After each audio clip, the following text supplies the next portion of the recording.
Zion விசுவாச தேவாலயம் வழங்கும் ஜீவக்குரல். மகிமையின் அக்கினி. உபாகமம் 4ஆம் அதிகாரம் 24ஆம் வசனம். உன் தேவனாகிய கர்த்தர் பட்சிக்கிற அக்கினி, அவர் எரிச்சலுள்ள தேவன். உங்கள் தேவனாகிய கர்த்தர் பட்சிக்கிற அக்கினி, எரிச்சலுள்ள தேவன், அழிக்கும் நெருப்பு போன்றவர் என்று இந்த வசனத்திலே சொல்லப்பட்டிருக்கிறது. Fire is the characteristic of Jesus, characteristic of God. Fire and glory are connected together. Glory, yada kabod in Hebrew, epikdoxa in Greek, sanctica gloriam in Latin. தேவனுடைய மகிமை, மகிமையின் அறிவு. As waters cover the sea, so shall the earth shall be covered with the knowledge of the Lord. சமுத்திரம் ஜலத்தினால் நிறைந்திருக்கிறது போல் பூமி கர்த்தருடைய மகிமையை அறிகிற அறிவினால் நிறைந்திருக்கும். சமுத்திரம் தண்ணீரால் நிறைந்திருக்கிறது போல பூமியானது கர்த்தருடைய அறிவினால் நிறைந்திருக்கும் என்று சொல்லப்பட்டது. மகிமை. யாத்திராகம புத்தகம் 24ஆம் அதிகாரம் 17ஆம் வசனம். மலையின் கொடுமுடியிலே கர்த்தருடைய மகிமையின் காட்சி இஸ்ரவேல் புத்திரருடைய கண்களுக்கு பட்சிக்கிற அக்கினியைப் போல் இருந்தது. மகிமையின் காட்சி பட்சிக்கிற அக்கினியைப் போல் இருந்தது. அந்த பட்சிக்கிற அக்கினி என்ன செய்யும் என்றால், ஒரு மனிதருக்கு வேண்டாத காரியங்கள் எல்லாவற்றையும் அது எரித்து போடும். தீய காரியங்கள் எல்லாவற்றையும் அது எரித்து போடக்கூடியதாக இருக்கிறது. யாத்திராகமம் 3ஆம் அதிகாரம் 4ஆம் வசனம். அவன் பார்க்கும்படி கிட்ட வருகிறதை கர்த்தர் கண்டார். முட்செடியின் நடுவிலிருந்து தேவன் அவனை நோக்கி, மோசே மோசே என்று கூப்பிட்டார். அவன் இதோ அடியேன் என்றான். மோசே 40 ஆண்டுகள் கற்றுக்கொண்ட எகிப்தின் கலாச்சாரத்தை தேவன் முற்றிலும் அழித்து போட்டார்.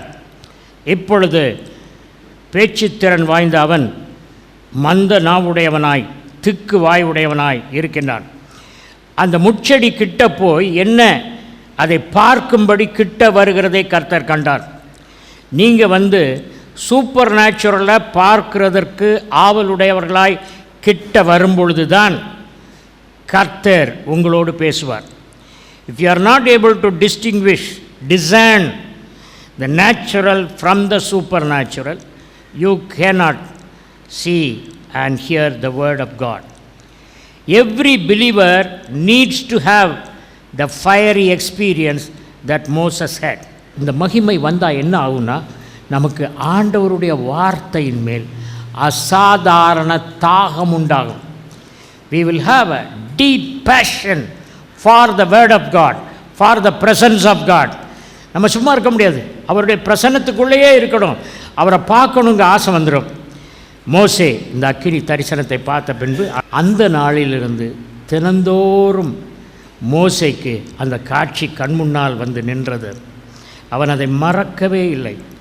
அந்த காட்சியை பார்த்து கொண்டிருந்த மோசே ஒரு கட்டத்தில், ஆண்டவரே, அந்த பழைய காட்சியே பார்த்துக்கிட்டு இருக்கேன், ஆனால் நான் உண்மையே பார்க்க வேண்டும், உமது மகிமையை எனக்கு காட்டி அருளும் என்று சொல்லி அவன் வேண்டிக் கொண்டான் என்று பார்க்கிறோம். அவன் மகிமையை காட்டிக்கொள்ளும் என்று, காட்டி அருளும் என்று வேண்டிக் கொண்ட பொழுது தேவன் அவருக்கு மகிமையை வெளிப்படுத்தினார். These are the days of glory. இவைகள் மகிமையின் நாட்கள். எனக்கு ஆண்டவர் சொன்ன சில காரியங்களை மாத்திரம் நான் பகிர்ந்து கொள்கிறேன். செய்தி என்பது கர்த்தர் அன்றன்று வெளிப்படுத்தும் காரியங்களை சொல்லுவது, அவர் சொல்லும் வசனங்களை பகிர்ந்து கொள்வது.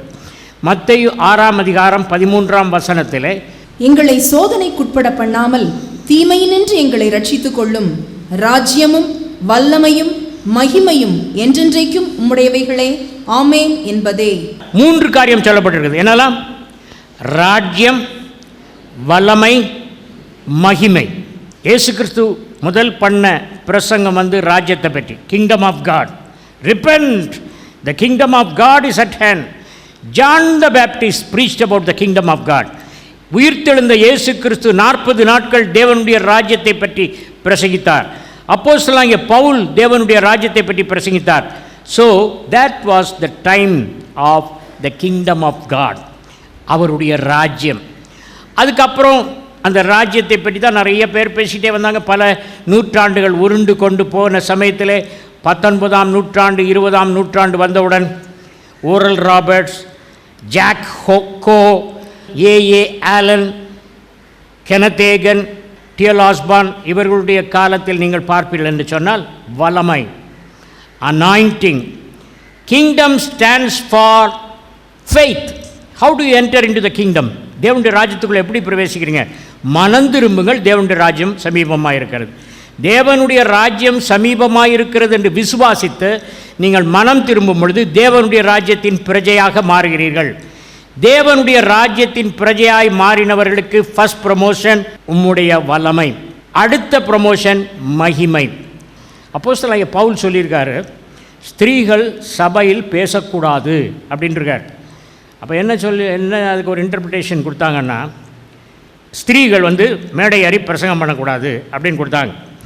ஒரு அமெரிக்க ஐக்கிய நாட்டிலிருந்து ரால்ஃப் மஹோனி என்ற ஒரு பெரிய பைபிள் ஸ்காலர் வந்தார். All India pastors conference.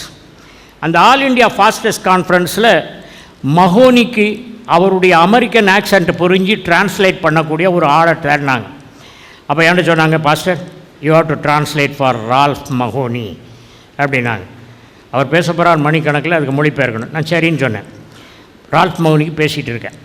அவர் டேபர்நக்கிளை பற்றி எக்ஸ்பிளைன் பண்ணிகிட்டு இருக்கார். எக்ஸ்பிளைன் பண்ணிகிட்டு இருக்கும்போது ஒரு கட்டத்தில் அவருக்கு பயங்கரமான இருமல் வந்துடுச்சு, முக்கியமான கட்டத்தில். அப்போ அவருக்கு என்ன செய்யன்னு தெரில, பேசவும் முடியல, தொடர்ந்து இருமல். அப்போ நான் அவர்கிட்ட சொன்னேன், Ralph Mahoney, from this point go and sit, I will preach the rest of the message, correct me if I am wrong அப்படின்னு. Oh that's a fine idea அப்படின்னு போய் அவர் உட்காந்துட்டார். அவர் எந்த இடத்துல விட்டாரோ அதிலிருந்து டேபர்நக்கிளை பற்றி நான் பேசினேன். அந்த மெசேஜ் முடித்தோடனே அவர்கிட்ட ஒரு கேள்வி கேட்டேன். இந்த ஸ்திரீகள் பேசக்கூடாது அப்படின்னு சொல்லியிருக்குது, அதை பற்றி என்ன நினைக்கிறீங்கன்னு கேட்டேன். அவர் சொன்ன அந்த ஆன்சர் என்னன்னு சொன்னால், அந்த காலத்தில் சினகாக ஆரம்பிக்கிறதுக்கு முந்தைய லேடிஸ்லாம் வருவாங்க, ஃப்ரெண்ட்ஸ் பக்கத்தில் உட்காந்துக்குவாங்க. முட்டை விலை என்னங்க, இப்போ என்ன விலையாக இருக்குது அப்படின்வாங்க. பேசிகிட்டே இருப்பாங்க. பேசிக்கிட்டே இருக்கும்போது என்ன ஆகும், பிரசங்கம் ஆரம்பிச்சிடும். ஆனால் இவங்க கான்வர்சேஷன் முடியலை. முட்டை விலை, கறி விலை எல்லாத்தையும் பேச முடியலை. அதனால் பிரசங்கம் நடந்துக்கிட்டு இருக்கும்போதே தொடர்ந்து பேசுவாங்க. அப்போ இவர் பார்த்து சொன்னார், ஸ்திரீகள் ஆலயத்தில் பேசக்கூடாது அப்படின்னது எது, முட்டையை பற்றி, வீட்டு கறி குழம்பை பற்றி பேசக்கூடாதுன்னு சொன்னாரே தவிர பிரசங்கம் பண்ணக்கூடாதுன்னு சொல்லலை அப்படின்னு ரால்ஃப் மஹோனி எனக்கு சொன்னார். பிரசங்கின் புத்தகம் 5ஆம் அதிகாரம் 2ஆம் வசனம். தேவ சமூகத்தில் நீ துணிகரமாய் உன் வாயினால் பேசாமலும். தேவ சமூகத்தில் துணிகரமாய் நீ பேசாமலும். I have seen people having cell phone and playing video games. I have seen people when the service has started, they are talking. ஏசாயா தீர்க்கதரிசன புத்தகம் 6ஆம் அதிகாரம் 1ஆம் வசனம். உசியா ராஜா மரணமடைந்த வருஷத்தில் ஆண்டவர் உயரமும் உன்னதமுமான சிங்காசனத்தின் மேல் வீற்றிருக்க கண்டே. அவருடைய வஸ்திர தொங்கலால் தேவாலயம் நிறைந்திருந்தது. சேராபீன்கள் அவருக்கு மேலாக நின்றார்கள். அவர்களில் ஒவ்வொருவனுக்கும் அவ்வாறு செட்டைகள் இருந்தன. அவனவன் 2 செட்டைகளால் தன் முகத்தை மூடி, 2 செட்டைகளால் தன் கால்களை மூடி, 2 செட்டைகளால் பறந்து. இந்த வசனத்தை நீங்கள் வாசிக்கும் போது, when I read the word of God, God tells me the reason for this action. ஏன் இந்த சேராபீன்கள் 2 செட்டைகளினால் முகத்தை மூடி, 2 செட்டைகளினால் கால்களை மூடி, 2 செட்டைகளினால் பறந்தார்கள் என்பதற்கு 3 காரியத்தை தேவன் எனக்கு சொன்னார். நம்பர் 1, சேராபீன்கள் சிங்காசனத்துக்கு மேலே 6 செட்டை பறந்துட்டு இருக்கும்போது திடீரென்று உயரமும் உன்னதுமான ஸ்தலத்திலே தேவன் சிங்காசனத்தில் உட்கார்ந்திருக்கிறதையும் அவருடைய வஸ்திரத்தின் தொங்கல் ஆலயத்தை நிரப்பினதையும் அந்த மகிமையும் கண்டார்கள். ஹோலினஸ்ஸை ஒரு லெவலுக்கு மேலே பார்க்க முடியாது. சூரியனை போய் பார்க்கலாமா? பார்க்க முடியாது. அதை பார்க்க முடியாத சமயத்தில் அவங்க கண்ணை மூடினாங்க. கண்ணை மூடிட்டாலும் அந்த க்ளோரி மறையலை, அந்த ஹோலினஸ் மறையலை. ஹோலி ஹோலி ஹோலி ஹோலி ஹோலின்னு சொல்ல யாரோ சொல்லி கொடுத்து சொல்லலை. என்ன சொன்னாங்க? அவங்க பார்த்ததை சொன்னாங்க. For ministry You have to spend 66% of your time worshipping the Lord, spending time with the Lord, and minister for 33%. 1/3 தான் மினிஸ்டர் பண்ண. அதை காட்டுறதுக்கு அவங்க அப்படி இருந்தாங்க. ரெண்டாவது ஏசாயா நிற்கிறான். ஏசாயா, நீ எங்களை பார்த்துறாத, அவரை பார், எங்களை பார்த்துறாத அப்படின்னு சொல்லிட்டு மூடிட்டாங்க. A preacher should hide himself and make the Lord to see. யார் ஒரு திரியை பார்த்தாங்களோ ஒளியை பார்க்க முடியாது. நீங்கள் ஒரு மெழுகுவத்தி கொளுத்திருக்கும்போது அந்த திரியை பார்த்தாங்கன்னா என்ன அர்த்தம்? ஃப்ளேம் இல்லைன்னு அர்த்தம். ஃப்ளேம் இருந்தால் திரி மறைஞ்சிரும். We are the wig. The flame of the Holy Spirit is covering us. People should see the glory. People should see the holiness, not the wig. When anybody sees the wig, something wrong with the preacher. கர்த்தருடைய ஜெபத்தில் ராஜ்யமும் வல்லமையும் மகிமையும் என்றென்றைக்கும் யாருடையவைகளேன்னு சொல்லியிருக்க? ஆண்டவருக்கு உரியவைகள்னு சொல்லியிருக்க. உங்களுக்கு இருந்தால் அது எங்களுக்கு என்னையா அப்படின்னு என்ன தோணுதில்ல? லூக்கா 15:31. அதற்கு தகப்பன், மகனே, நீ எப்போதும் என்னோடு இருக்கிறாய், எனக்குள்ளதெல்லாம் உன்னுடையதா இருக்கிறது. ராஜ்யமும் வல்லமையும் மகிமையும் உம்முடையவைகளே. நம்ம எப்பொழுதும் அவரோடு கூட இருந்தால் அவர் என்ன சொல்கிறாரு? என்னுடையதெல்லாம் உன்னுடையதாக இருக்கிறது. அப்போ ராஜ்யமும் வல்லமையும் உம்முடையதே அப்படின்னு சொன்னது. இப்போ நம்ம அவரோடு கூட இருக்கிறதுனால என்ன சொல்லலாம்? ராஜ்யமும் வல்லமையும் மகிமையும் என்னுடையது. சொல்லாமல் சொல்லக்கூடாதா? யோவான் 16:13-14. சத்திய ஆவியாகி அவர் வரும்போது சகல சத்தியத்திற்குள்ளும் உங்களை நடத்துவார். அவர் தம்முடைய சுயமாய் பேசாமல் தாம் கேள்விப்பட்டவைகள் யாவையும் சொல்லி வரப்போகிற காரியங்களை உங்களுக்கு அறிவிப்பார். அவர் என்னுடையதில் எடுத்து உங்களுக்கு அறிவிப்பதினால் என்னை மகிமைப்படுத்துவார். அவர் என்னிடத்திலிருந்து எடுத்து உங்களுக்கு அறிவிப்பதினால் என்னை மகிமைப்படுத்துவார். அப்போது ராஜ்யமும் வல்லமையும் மகிமையும் பிதாவாகிய தேவனுக்கு உரியதாக இருக்கிறது. பரிசுத்த ஆவியானவர் ராஜ்யத்தையும் வல்லமையும் மகிமையும் எடுத்து நீ வச்சுக்கோ, நீ அவரோடு கூட எப்போவும் இருக்கிற அப்படின்னு நமக்கு கொடுக்குறார். கர்த்தருக்குள் அன்பானவர்களே, ஆவியானவர் நமக்கு எதை தயாரித்திருக்கிறார் என்பது நம்முடைய கண்கள் காணவில்லை, காது கேட்கவில்லை, நம்முடைய மூளைக்கு அது எட்டவில்லை.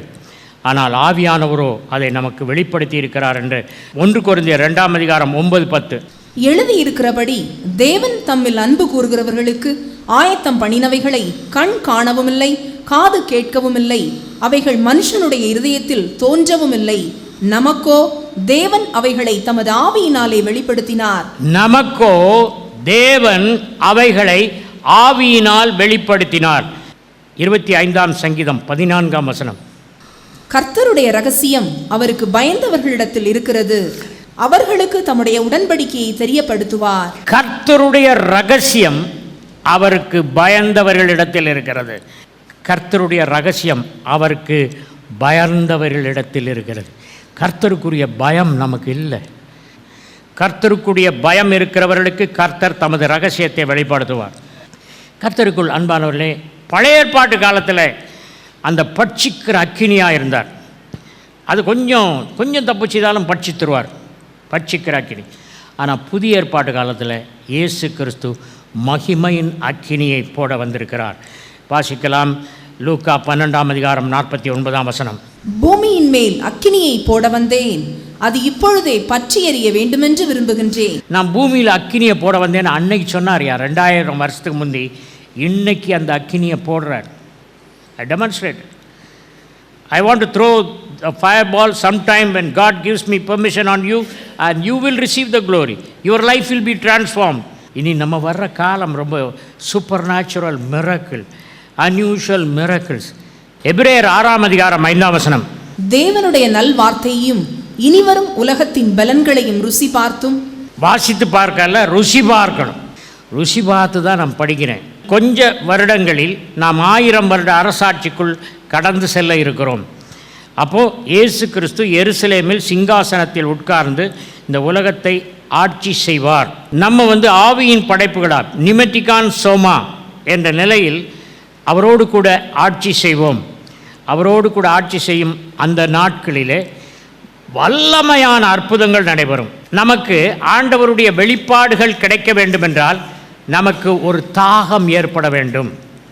இயேசு கிறிஸ்து கப்பர்நகூமில் உள்ள ஒரு தேவாலயத்தில், தொழுகை கூடத்தில் உபதேசிக்கும் பொழுது இதை சொன்னார். யோவான் 6ஆம் அதிகாரம் 60ஆம் வசனம். அவருடைய சீஷரில் அநேகர் இவைகளை கேட்டபொழுது, இது கடினமான உபதேசம், யார் இதை கேட்பார்கள் என்றார்கள். அவர் பயங்கரமாக பிரசங்கம் பண்ணுறார். அந்த பிரசங்கத்தை கேட்குறவங்க, இந்த மாதிரி பிரசங்கங்கள்லாம் நம்மளால் பின்பற்றவே முடியாது அப்படின்று சீஷர்கள் என்ன செய்தாங்க? பின்வாங்கி போனார்கள் அப்படின்னு போட்டு வாசிக்க 66ஆம் வசனம். அது முதல் அவருடைய சீஷரில் அநேகர் அவருடனே கூட நடவாமல் பின்வாங்கி போனார்கள். பேக் ஸ்லைடர், இதில் இருந்தால் பேக் ஸ்லைடிங், ரிவர்ஸ் கியர், அதெல்லாம் பின்பற்ற முடியாதுப்பா. அவர் போனார்னா நம்ம கொஞ்சம் கொஞ்சமாக விலகி அப்படியே சைட்டில் போயிடுவோம். அப்படி அவர் அங்கே போயிட்டுருக்காரு, இந்த பசங்களாம் இப்படி நடக்கிறாங்க. என்ன சொல்லியிருக்கு பைபிளில்? அது முதல் அவருடைய சீடர்கள் அநேகர் அவருடனே கூட நடவாமல் பின்வாங்கி போயினர் அப்படின்னு 67. அப்பொழுது இயேசு 12 நோக்கி, நீங்களும் போய்விட மனதா இருக்கிறீர்களோ என்றார். நீங்களும் போறீங்களாப்பா அப்படின்னு கேட்டார். அதுக்கு அவர் என்ன சொன்னார்? சீமோன் பேதுரு அவருக்கு பிரதியுத்தரமாக, ஆண்டவரே, யாரிடத்தில் போவோம்? நித்திய ஜீவ வசனங்கள் உம்மிடத்தில் உண்டே. அவருக்கு மறுமொழியாக, ஆண்டவரே, எவரிடத்தில் செல்வோம்? மெய்வாழ்வளிக்கும் வசனங்கள் உம்மிடத்தில் உண்டே என்றார். அந்த நாள் முதல் இந்த நாள் வரை மனிதன் மாறிவிட்டான், மரத்தில் ஏறிவிட்டான். குரங்காயிட்டான்னு சொல்லாமல் மரத்தில் ஏறிவிட்டான்னு சொல்லியிருக்கார் கவிஞர். நித்திய ஜீவ வசனம் வேறு யார்ட்டையாவது இருந்தால் அங்கே போயிடுவோம். ஆனால் அது உங்கள்கிட்ட தான் இருக்குது, வேறு வழி இல்லை. நாங்கள் இங்கு தான் இருந்தாகணும் அப்படின்னு சொல்லியிருக்காங்க. கர்த்தருக்குள் அன்பானவர்களே, நித்திய ஜீவ வசனங்கள் கடினமாக தான் இருக்கும். கடின உழைப்புக்குரிய பலன்களை கர்த்தர் தரக்கூடியவராக இருக்கிறார். சரி, I want to talk next thing about worship. வர்ஷிப்னா என்னன்னு நம்ம புரிஞ்சிக்கவில்லை. Singing it's not worship. பாடுவது என்பது வர்ஷிப் அல்ல. துதினா என்ன, ஆராதனைனா என்ன? நம்பர் 1, துதி என்பது தேவனுடைய கிரியைகளை விளக்குவது. ஆராதனை அவருடைய ஆழ்தத்துவத்தை அல்லது பர்சனாலிட்டியை ருசித்து பார்ப்பது. ஒன்று அறிவிப்பது, மற்றொன்று ருசித்து பார்ப்பது. துதி என்பது தேவனுடைய ஆக்ஷன்ஸ், ஒர்க்ஸ், அவருடைய கிரியைகளை சொல்லுவது. அதான் துதி. நீங்கள் என்ன படிச்சிருக்கீங்க? அழகாக படிச்சிருக்கீங்க. சந்திரனை, சூரியனை படிச்சிருக்கீங்க. எத்தனையோ நட்சத்திரங்களுக்கு, ஒவ்வொரு நட்சத்திரத்துக்கும் பேர் சொல்லி அழைக்கிற தேவனாக இருக்கிறீர்கள். அதுதான் துதி. ஆனால் ஆராதனை என்பது ஆண்டவரையே ருசித்து பார்ப்பது. நம்ம துதிக்கும் போது அதுக்கு அவர் பதில் சொல்கிறது ஆராதனை. துதி என்பது தேவனை தேடுவது, ஆராதனை அவரால் கண்டுபிடிக்கப்படுவது. சர்ச்சிங் காட், நம்மை நமக்கு அவர் வெளிப்படுத்துகிறார். துதி அபிஷேகத்தை அதிகரிக்கும், ஆராதனை மகிமையை தோற்றுவிக்கும். அசாதாரண காரியங்கள் நடக்கும். வர்ஷிப் டைமில் எல்லோரும் அழ ஆரம்பிப்பீங்க. ஏன்? தேவனுடைய பிரசன்னம், தேவனுடைய மகிமை இறங்கும். துதி தேவனுக்கு சிங்காசனத்தை அமைக்கும், ஆராதனை அந்த சிங்காசனத்தில் தேவனை கொண்டு வந்து அமர்த்தும். When you praise the Lord, you put a throne for God. But when you worship, God comes and sits on the throne. ஆகவே அநேகம் தடவைகளில் துதியோடு நின்றது வர்ஷிப்பில் போல. காரணம் என்ன? we are not serious about God. துதிப்பதில் நாம் அவரோடு பேசுகிறோம், ஆராதனையில் அவர் பேசுவதில் பதில் பெறுகிறோம். நம்ம எதெல்லாம் துதித்து சொல்கிறோமோ, எந்தெந்த ஆஸ்பெக்ட், நீ சகலத்தையும் கொடுக்கிற யெகோவா ஈரே, அவர் சகலத்தையும் கொடுக்கிறார். ஓகே, துதியின் வேளையில் அவர் அன்பை ருசிக்கிறோம், ஆராதனையில் அவர் பரிசுத்தத்தை உணர்கிறோம். when you are worshipping, you taste his love. But when worship ascends, when praise ascends to worship, then we begin to taste the holiness of God. தேவனுடைய பரிசுத்தத்துக்கு பக்கத்தில் நிற்கும் போதே நமக்குள்ள பரிசுத்தம் தன்னால் வந்துடும். பரிசுத்தம் என்பது நாம் தவறு செய்யாமல் நம்மை காத்துக்கொள்வதல்ல. பரிசுத்தம் என்பது transferable, transmittable, it can be imparted. God's holiness can be imparted to me, that I will become holy, not because I make myself holy. மக்கள் நினைக்கிறேன் அது செய்யக்கூடாது, எதுக்கு செய்யக்கூடாதுன்னு.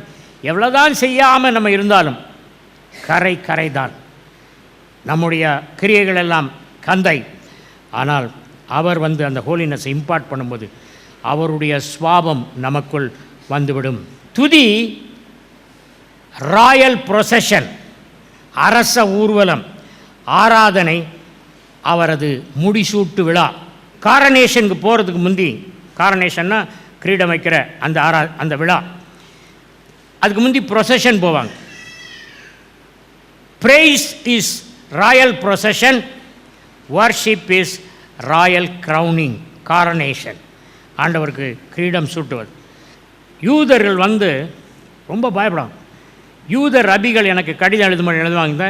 மே காட் பிளஸ் யூன்னு எழுதணும்னா மே போட்டு காட் போட மாட்டாங்க, ஜி போட்டு ஒரு கேப் போட்டு அதுக்கப்புறம் டி எழுதுவாங்க.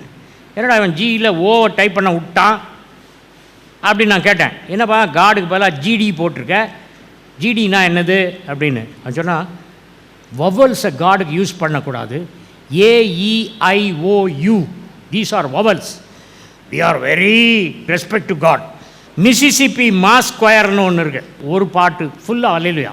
கடைசியில் ஜான் பெல்ட் பாட்டு நிறைய போட்டுட்டு கடைசியில் மிசிசிப்பி ஸ்கொயர் போட்டு அல்லேலூயா பாடும்போது the room will be filled with the glory of the Lord. There are 3 zones: praise zone, worship zone and throne room zone. துதியினுடைய தளம், ஆராதனையின் தளம், தேவ சிங்காசனத்தின் தளம். அந்த தளத்துக்கு போய் நம்ம வர்ஷிப் பண்ண ஆரம்பிப்போம். கர்த்தருக்குள் அன்பானவர்களே, உங்களுக்கு ஆலோசனை சொல்கிறேன். நான் வீட்டில் வச்சு சும்மா ஒரு நல்ல வர்ஷிப் சாங் போட்டுட்டு, நிறைய வர்ஷிப் சாங் இருக்குது, போட்டுட்டு நீங்கள் கர்த்தரை ஆராதனை பண்ணிட்டு சண்டே வாங்க. Victor Gnanaraj is not special to God. He is special because he is spending much time with the Lord. கர்த்தரிடத்தில் அதிகமான நேரத்தை செலவிடுகிறதுனாலே. ஜீவக்குரல் 14/1, மங்கம்மாள் சாலை, KK நகர் அஞ்சல், திருச்சி 620021, தமிழ்நாடு, தென்னிந்தியா. மொபைல் எண் 919025432432.